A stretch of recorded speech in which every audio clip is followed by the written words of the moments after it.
We're in 2 Kings 18, which is the story of the righteous king Hezekiah, king of Judah, who is probably best known in modern times, at least, as the king that ordered a water tunnel to be built to protect the water supply of Jerusalem from the Assyrians, who had plans to put a siege upon Jerusalem.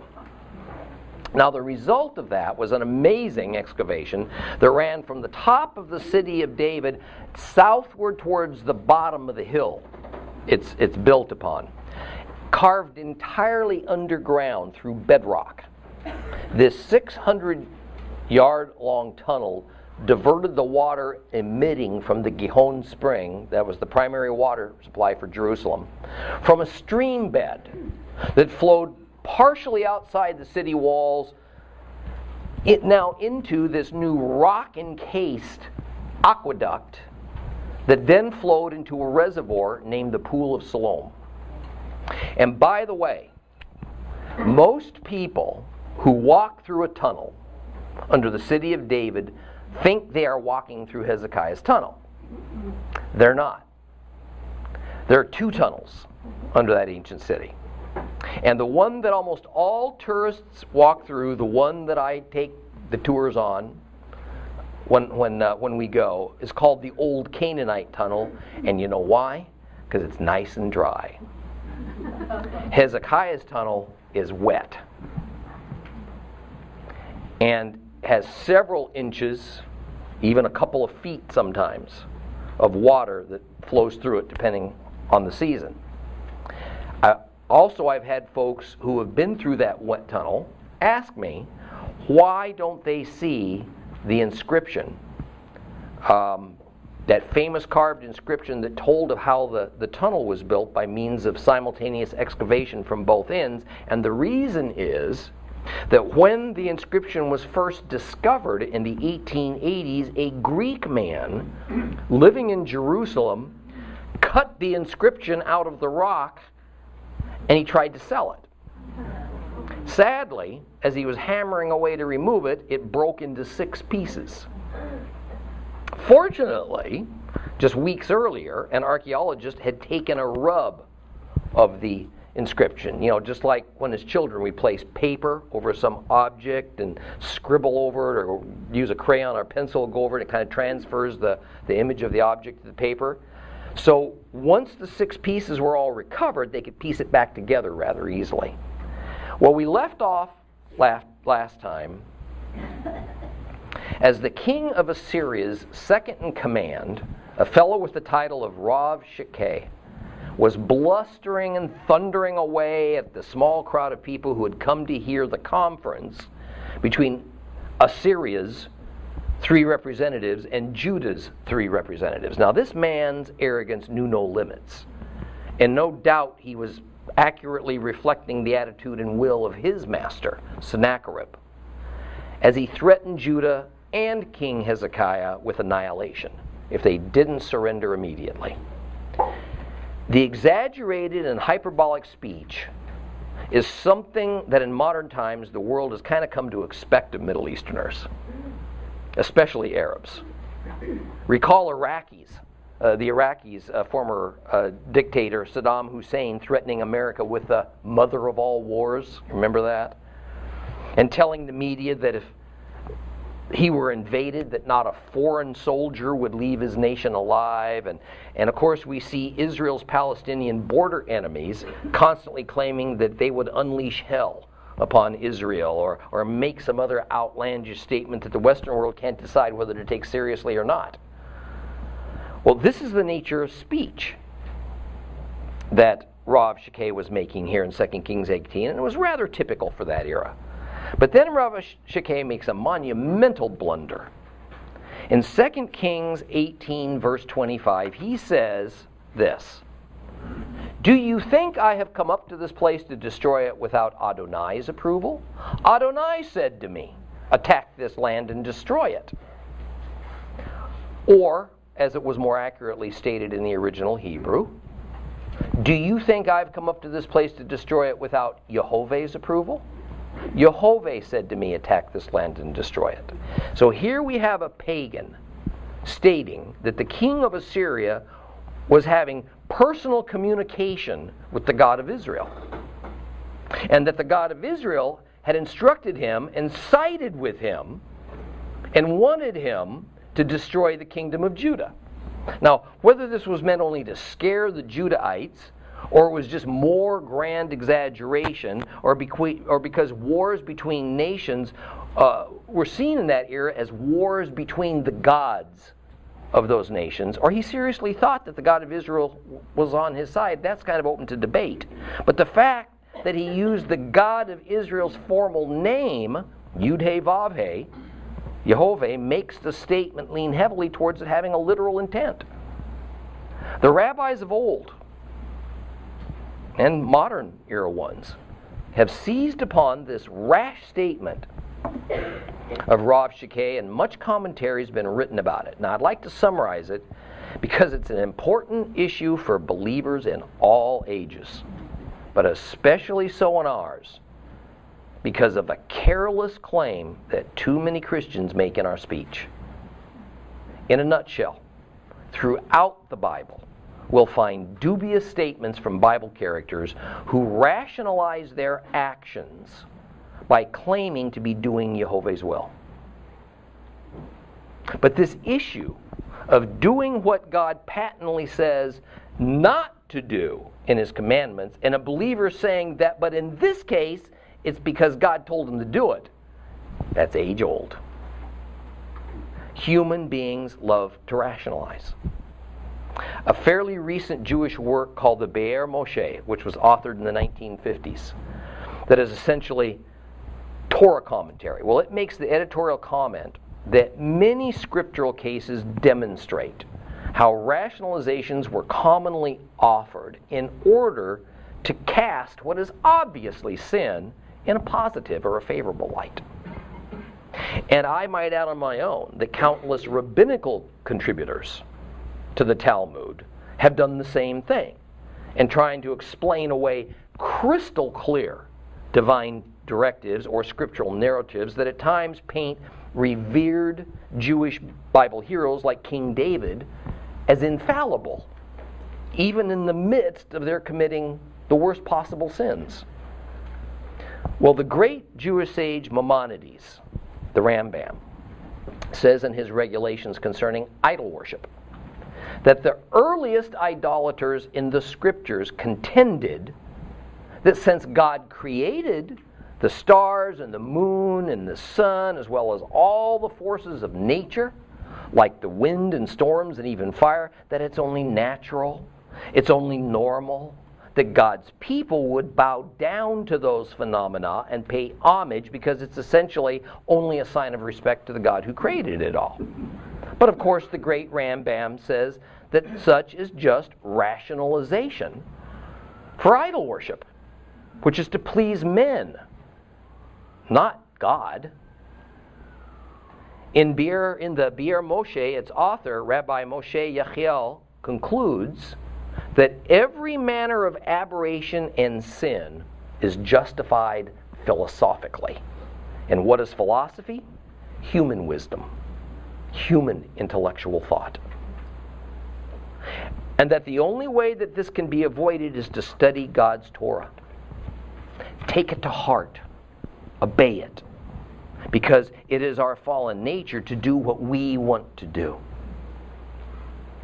or what seems intellectually logical or pleasurable to us, and then we find the most inventive rationalizations to justify it all.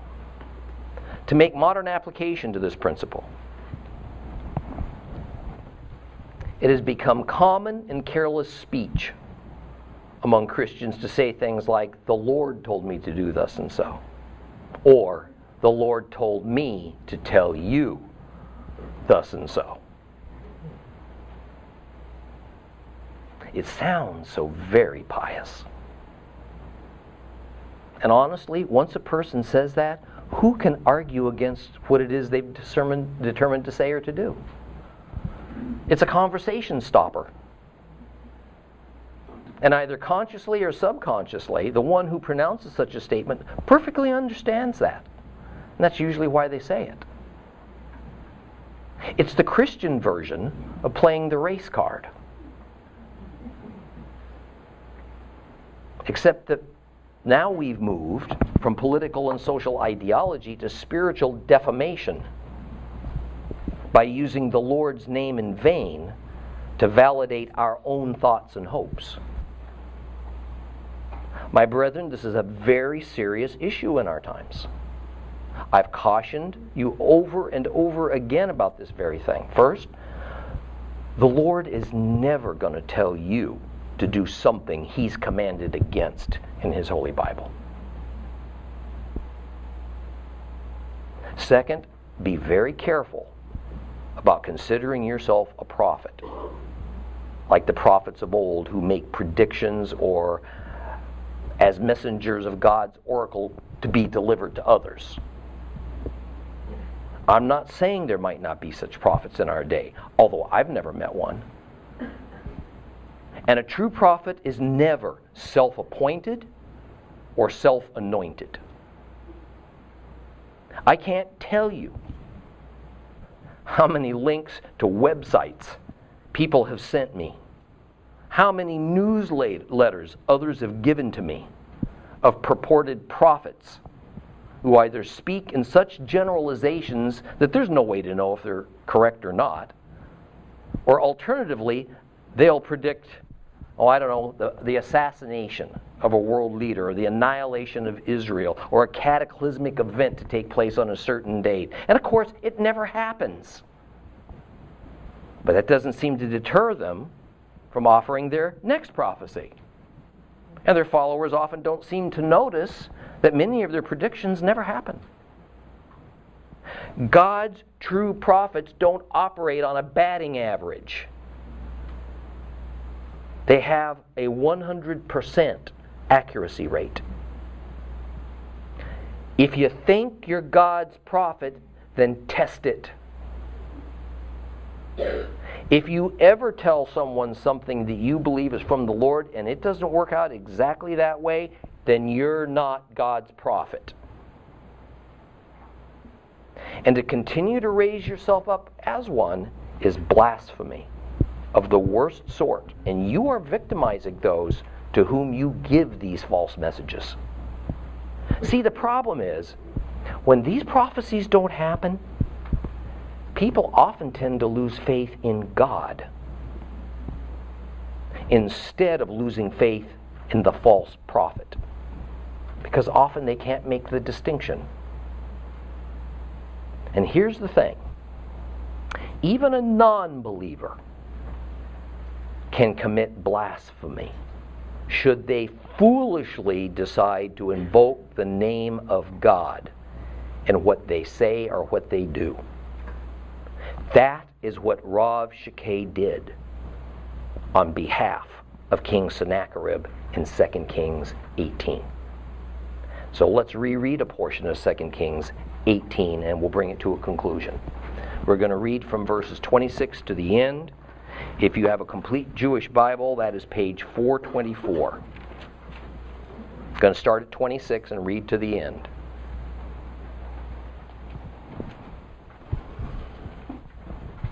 Eliakim, the son of Hilkiah, Shebna, and Yoach said to Rav Shakeh, "Please speak to your servants in Aramaic, since we understand it.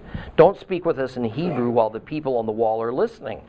But Rav Shakeh answered them, "Did my master send me to deliver my message just to your master and yourselves? Didn't he send me to address the men sitting on the wall who, like you, are going to be eating their own dung and drinking their own urine?" Then Rav Shakeh stood up and, speaking loudly in Hebrew, said, "Hear what the great king, the king of Ashur, says. This is what the king says. Don't let Hiskiah deceive you. He won't be able to save you from the power of the king of Ashur. Don't let Hiskiah make you trust in Adonai by saying, 'Adonai will surely save us. This city won't be given over to the king of Ashur.' Don't listen to Hezekiah. For this is what the king of Assyria says. 'Make peace with me. Surrender to me. Then every one of you can eat from his vine and fig tree and drink the water in his own cistern, until I come and take you away to a land like your own, a land with grain and wine, a land with bread and vineyards, a land with olive trees and honey, so that you can live and not die. So don't listen to Hezekiah. He's only deluding you when he says, Adonai will save us. Has any god of any nation ever saved his land from the power of the king of Assyria? Where are the gods of Hamath and Arpad? Where are the gods of the Sepharim, Hena and Eva? Did they save Samaria from my power? Where is the God of any country that has saved its country from my power, so that Adonai might be able to save Jerusalem from my power? But the people kept still, and they didn't answer him so much as a word. For the king's order was, don't answer them. Then Eliakim, the son of Hilkiah, who was in charge of the household, Shebna, the general secretary, and Joach, the son of Saph, the foreign minister, went to Hiskiah with their clothes torn, and they reported to him what Rav-Shakeh had said.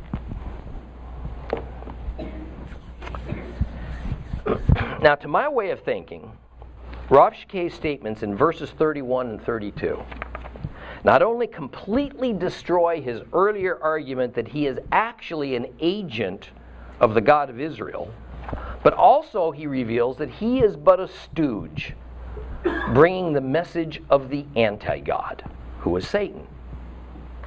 And the message is this: don't trust in the God of Israel to save you. Rather, trust in me to deliver you. Give yourself to me. Serve me. I'll give you peace. I'll give you a good living. I'll allow you to stay here for a time on this earth before I move you somewhere else, to hell.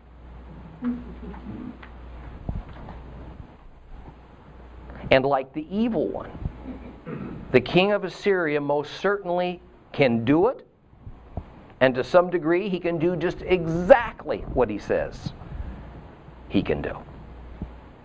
And starting in verse 33, the message to the residents of Judah is, well, it would just be futile and probably fatal to resist the king of Assyria. No other nation's gods were able to save them. And besides, the northern kingdom of Israel worshiped the same God as does Judah, and look what Assyria did to them. And verse 36 once again demonstrates Hezekiah's wisdom. And he gives us a clue that in the midst of all this, he had a plan. Before the Assyrian delegates arrived, he had apparently issued an edict that no one from Judah was to respond to them. Now, not only is it useless to argue with arrogant braggarts, but I can tell you from experience that when you don't give out information or feedback to your opponent or to your enemy, then they'll usually think the worst. It's amazing how much of an impact a non-response can have. Because the person that wants or needs a response from you usually has to consider the worst case scenario for themselves if they don't get one. Equally so, that is why when something does happen, it's important for a leader to give out information to his people as soon as possible. Otherwise, folks are going to start filling in the blanks for themselves, imagining all sorts of things. And most of the time, it's not good things. It's just human nature to do this. Thus, these three Assyrian members of Sennacherib's royal court went back to their boss, only being able to say, well, the message was delivered, because they could offer nothing but speculation as to its impact because nobody said anything in response. Now, the last verse of chapter 18 says that the three men who represented King Hezekiah left their conference shaken and in deep anxiety and grief. That is the meaning of them tearing their clothes. This is literal. But the literal meaning of tearing of clothing is that it was a symbolic act of mourning. However, the rabbis do well in pointing out that if these three are of the character that we hope they are, the reason for their mourning is because they had heard the name of God blasphemed by Rav Shakeh, and deep grief is certainly the appropriate response to that. For Rav Shakeh to claim that he was Jehovah's agent, to compare the God of Israel to the gods of other nations, to compare Judah, which is God's kingdom on earth, to any other place or a nation on this planet, is blasphemy. Now remember that the next time you hear a fellow believer or a media pundit or a politician claim that modern day Israel is simply a geopolitical issue in our day, and that even-handedness between Israel and Israel's enemies is what's called for. The Lord does not deal with the world with even hands, without apology. His chosen people and His chosen land are shown favoritism above all others, even though at times His chosen are severely chastised for their sins. Such a thought of God playing favorites infuriates people all around this world, and coming from all walks of life. Even a large segment of the modern church does not accept that God shows favor to Israel and to His people. And by His people I mean both Israel and believers in Christ.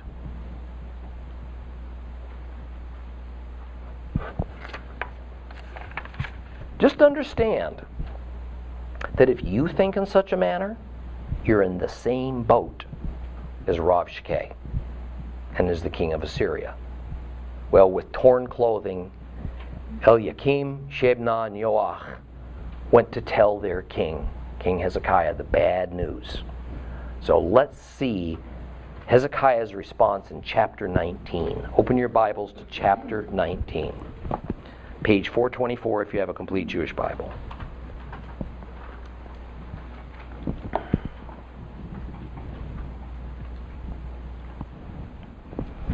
On hearing it, King Hezekiah tore his clothes, covered himself with sackcloth, and entered the house of Adonai. And he sent Eliakim, who was in charge of the household, Shebna, the general secretary, and the leading Kohanim, the head priest, covered with sackcloth, to Yeshayahu, Isaiah, the prophet, the son of Amoz. And they said to him, "This is what Hezekiah says, today is a day of trouble, rebuke, and disgrace. Children are ready to be born, but there's no strength to bring them to birth.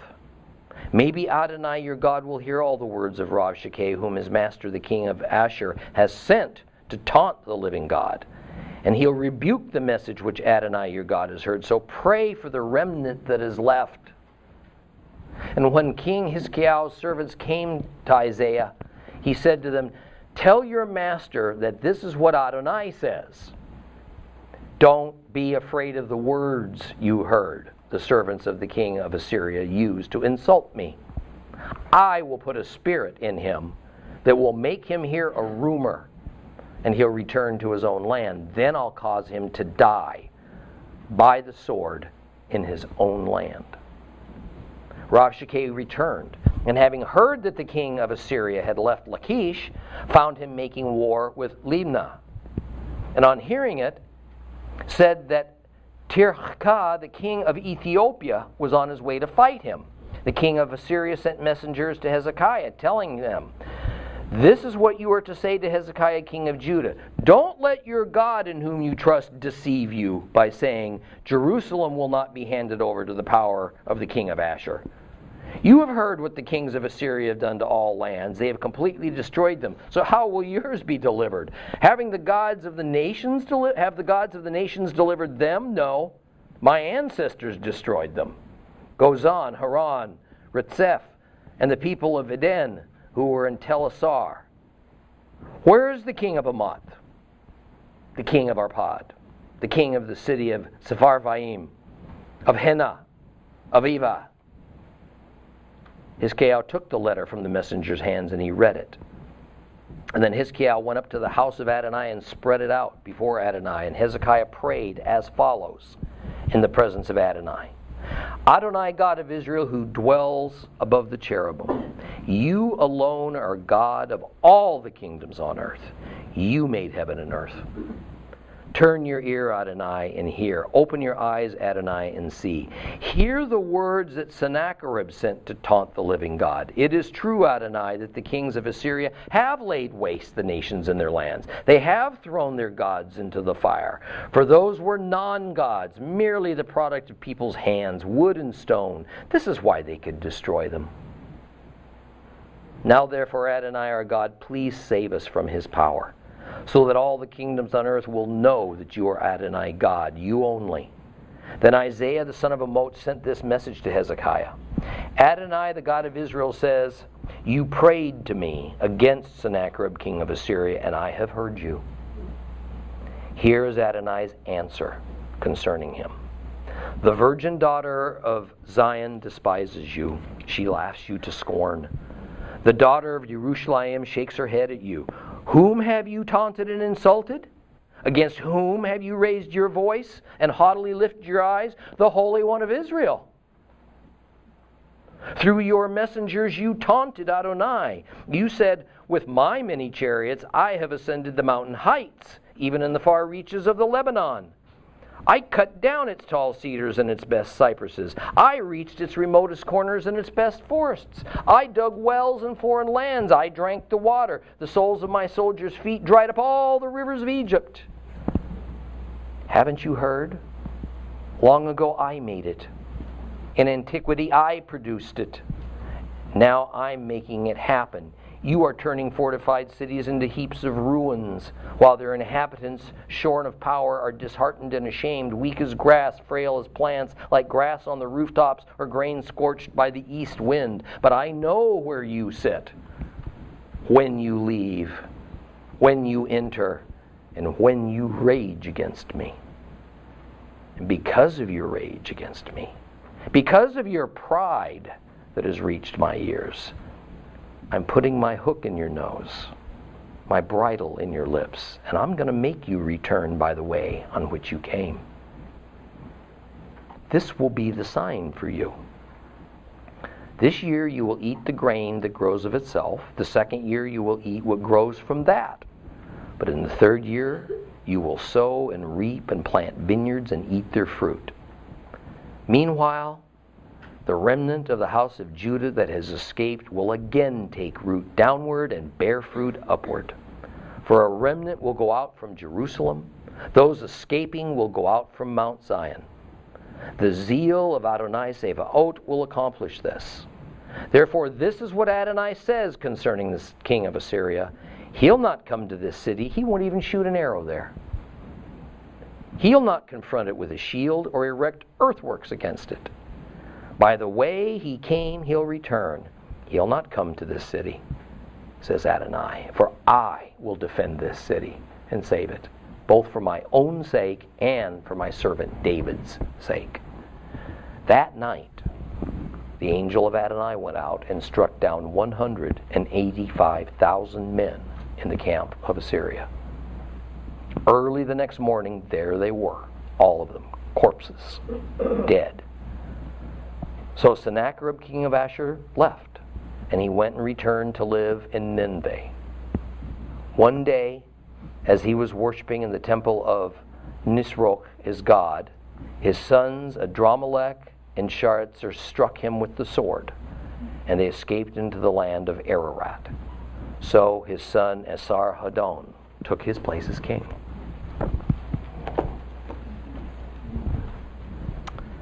Well, when Hiskiah heard from his three representatives about this message from Rav Shekeh, the king responded by tearing his own clothes in mourning, and then he put on sackcloth.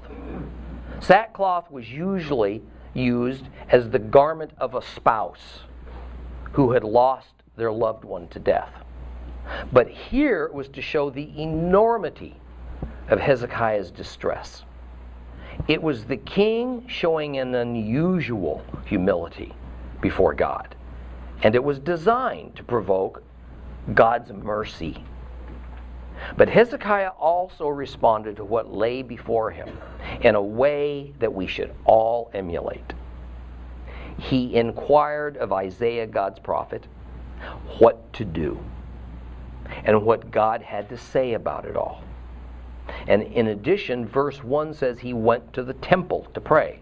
Now the rabbis admit that it is not necessary to pray at the temple, or for a Christian to pray at church, to go to a church to pray, in order for one's prayers to be heard.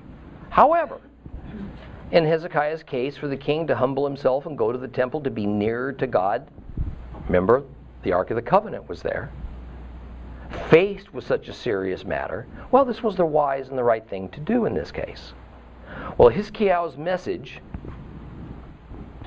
was sent to Isaiah with the three representatives who had met with the Assyrian delegation. And the message consisted of 4 elements.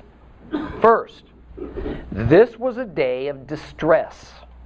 This was because the survival of the nation as a kingdom of God was at stake. Second, this was a day of rebuke. Hezekiah understood that part of what was happening to him and to Judah was due to past sin. But the other part was that Hezekiah was hoping that God would rebuke Assyria for their haughtiness against God's holiness. Third, this was a day of disgrace or sacrilege. The idea is that an enemy was emboldened, at least partially, because of Hezekiah submitting to Sennacherib's demand of 10 tons of silver and a ton of gold, to the point they felt no fear of Israel's God, such that they would come to his holy city, openly question God's power, and threaten his people. And fourth, this was a day when Judah became as children ready to be born, but there is no strength to bring them forth. See, this was an expression that spoke of labor pain at its worst. At the moment that the baby is ready to emerge from the birth canal, but the mother is in such agony and so exhausted that there is great doubt that she can successfully expel that infant from her womb. The idea is that the baby and the mother probably would die in such a situation. And in verse 4, Hezekiah continues his plea by saying that only a remnant remains in Jerusalem. He is speaking of the fact that only a few of the northern tribes had escaped deportation at the hands of the Assyrians, and that much of Judah had been conquered by these same Assyrians. Generally, all that remained now of the promised land was Jerusalem and its surrounding villages and towns. But this same verse also makes it clear for the reason for Hezekiah's distress and his donning of sackcloth when the king speaks of the king of Assyria who sent Rabshakeh to insult the living God. Isaiah responds, beginning in verse 5, with the reassuring message, Al Tirah, do not fear. And then the context for God's perspective of the arrogant speech that Rabshakeh delivered is set in the words, by which the attendants of the king of Assyria have blasphemed me. Hezekiah and his 3 representatives, along with the rabbis who comment on this section, are surely right. It is God's holiness that is at stake above all else. Since the king of Assyria directly blasphemed the God of Israel, Israel's God is going to deal directly with Assyria's king. And God is going to instill in Sennacherib a ruach, a spirit, that will cause him to reconsider his invasion of Judah and instead return home to Assyria, where he's going to die violently. This does not mean that God sent a spiritual being of some sort, be it good or evil. Rather, this is meant in the sense of an unction, a thought that seems to overwhelm the king to the point he can't do other than to obey the thought. But once he obeys that thought, it's going to lead to his death. The scene suddenly changes. from Hezekiah and Isaiah to the Assyrian viceroy, Rabshakeh, who, after delivering the message to King Hezekiah, is returning to his own king. But he finds out that King Sennacherib, and at least part of the Assyrian army, has left their siege on Lachish and moved on to Libnah. And while at Libnah, he got news that the king of Cush has moved north to attack his Assyrian forces. Now, the king of Cush is actually referring to Egypt, because at this time an Ethiopian, a Cushite, was Egypt's king. This Ethiopian's name was Tirhakah. Thus, Tirhakah, king of Egypt, was leading his army against Assyria. Now, what happens next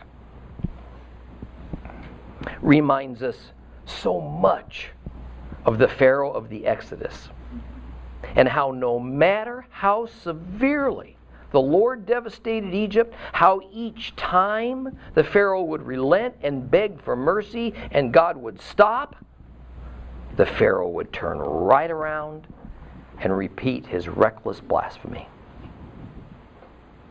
He would provoke yet another round of divinely inspired catastrophes. So, in verses 9 through 13, Sennacherib digs his own grave just a little bit deeper. He repeats his blasphemy of the God of Israel. It can only be that the timing is that immediately upon the Lord telling Isaiah that he was going to put a spirit into Sennacherib that would ultimately result in his demise, he did it while Sennacherib was at Libnah.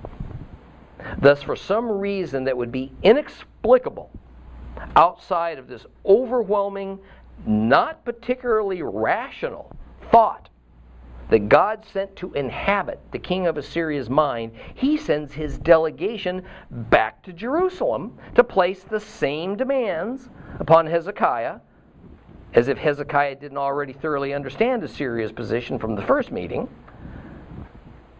And what makes Sennacherib's actions all the more irrational is that the king of Assyria does that upon hearing that Tirhakah is rapidly approaching his Assyrian forces with bad intentions in mind. And once again he says that Hezekiah ought to surrender immediately, because Jehovah can't possibly save Judah. Oh yes, this is the Pharaoh story all over again. But see, we need to recognize the God pattern, because we're going to see it repeat in the end times. When we look all around us today and we see the decisions that various world government leaders make, decisions that seem to be so illogical, some cases bordering on suicidal, we're bewildered.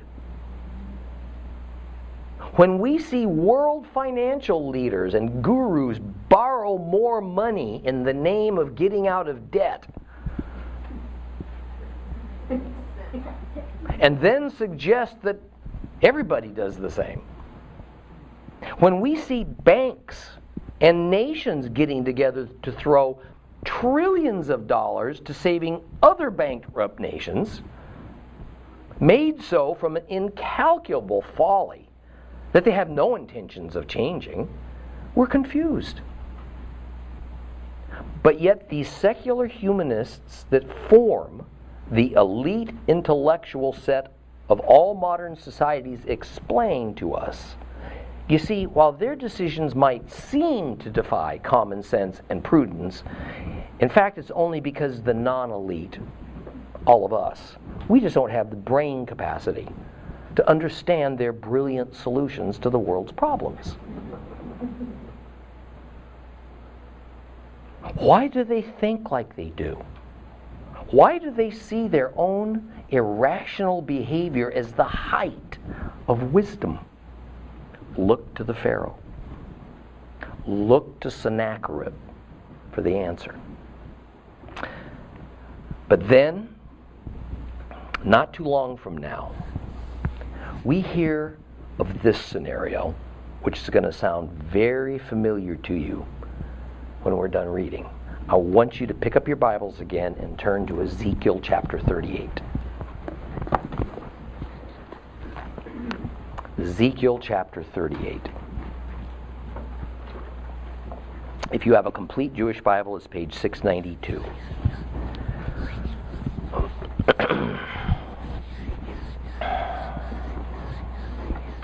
Ezekiel chapter 38.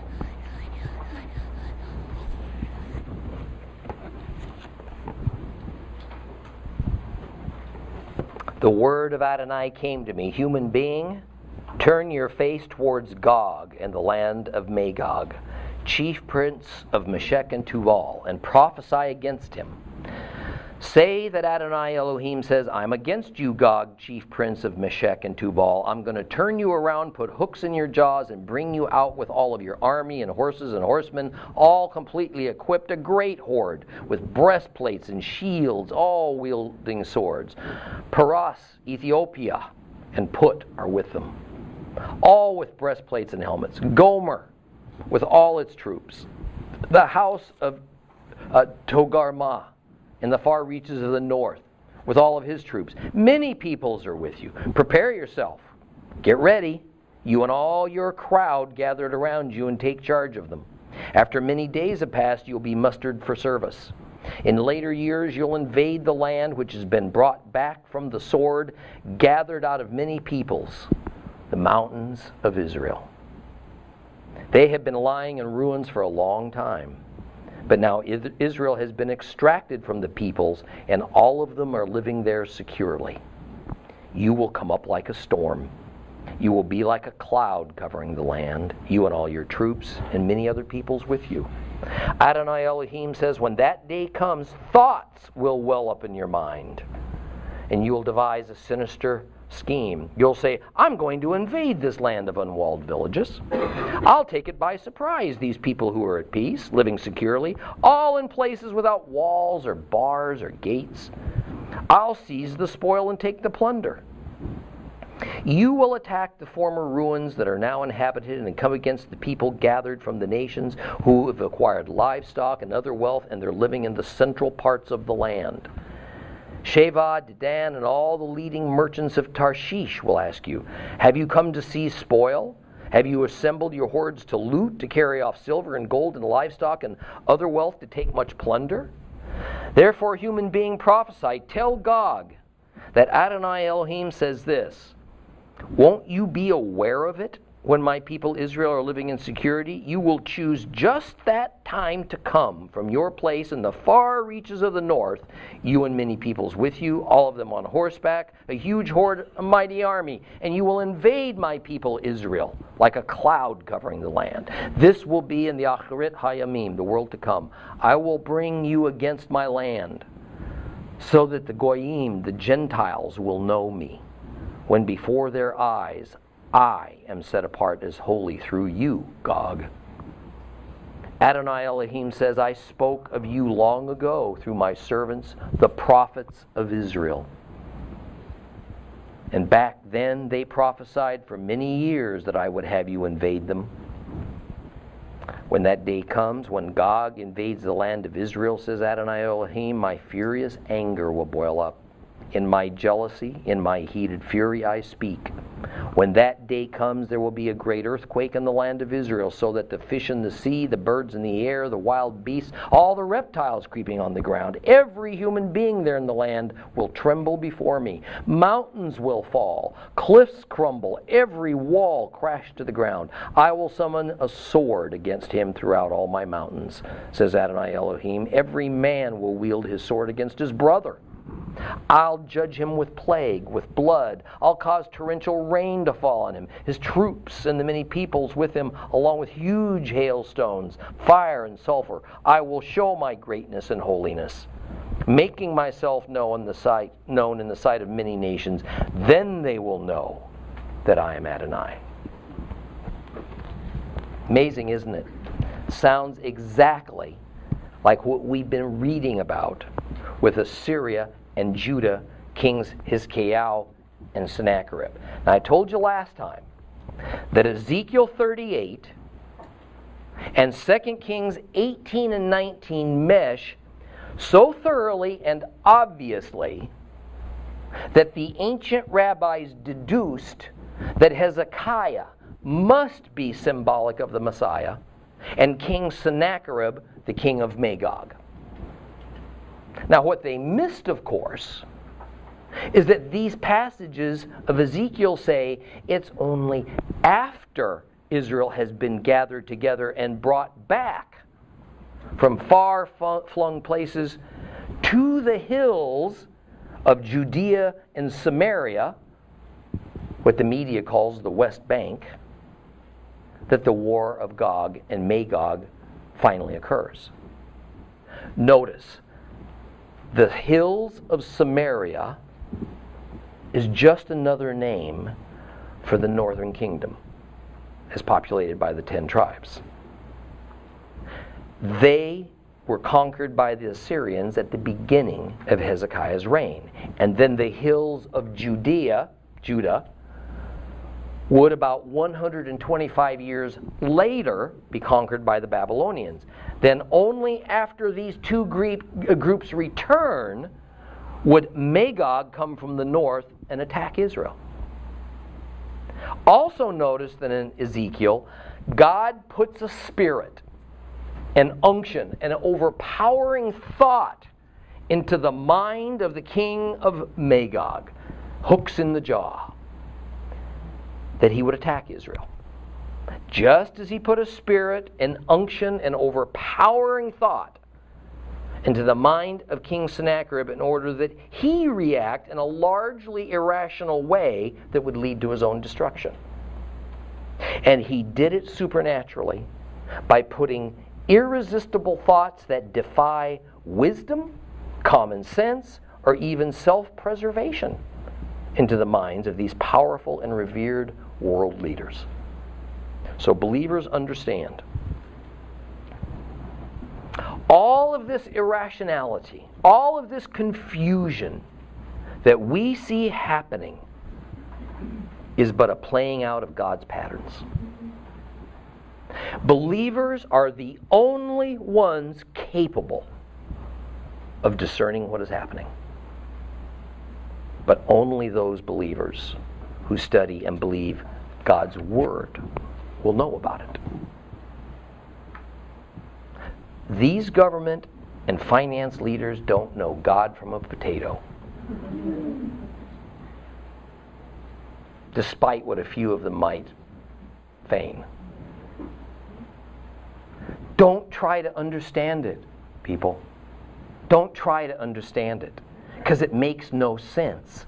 Even from an earthly perspective, it makes no sense. Rather, try to help others understand it all from a spiritual, heavenly perspective and recognize that what we're witnessing is God in action, acting according to His ancient prophecies and promises, bringing the world ever closer to the end of history, but also to the goal of final redemption. Now we're going to close out today's lesson with this thought. Verse 14 says that Hezekiah took the letter from the messenger's hands and he laid it out before the Lord. There are two important pieces of information here, and we're only going to deal with the first one. It is that all responsibility for this second blasphemous rant from Sennacherib rests upon him. Rav Shakeh could have ad-libbed to some degree or another, perhaps adding some of his own colorful adverbs and adjectives to King Sennacherib's intent at that first conference. But this time, the message came in the form of a written document from Sennacherib that Rav Shakeh merely read to Hezekiah. Sennacherib alone, as with Egypt's Pharaoh of the Exodus, was responsible.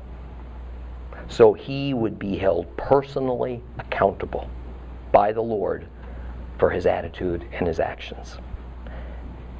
We'll begin with the second important piece of information from verse 14 next time, and then also deal with Hezekiah's approach to God with it. Father, we thank you for what you are teaching us. You know, Lord, not everything you teach us is something we easily welcome. It's hard for us to look around and see a world in confusion. We want to see good. We want to feel that there's a future in which things get all straightened out by our government leaders. We hope that good men will step forward. But Father, what we keep seeing is that there is a pattern in play here. Your will is being worked out, and the end of human government is on its way. Because, Father, human government can never do anything but fail. Lord, give us the type of joy and hope that we need to sustain us through these times, but also, Father, the understanding to recognize what is going on and not be deterred from holding fast to it and not being ashamed to tell people of the gospel and of the God of Israel and of all the wondrous things that you are doing right now, right before our eyes, to a largely blind planet. Father, open the eyes of our hearts to you. Open the eyes of your people, and please bring in more to your ecclesia, to your body, to the body of saved, those who seek redemption with all their heart. Father, with contrite hearts and bowed heads, we ask you to save us and deliver us in the only name that saves, Yeshua HaMashiach. And all God's people said, amen. Okay.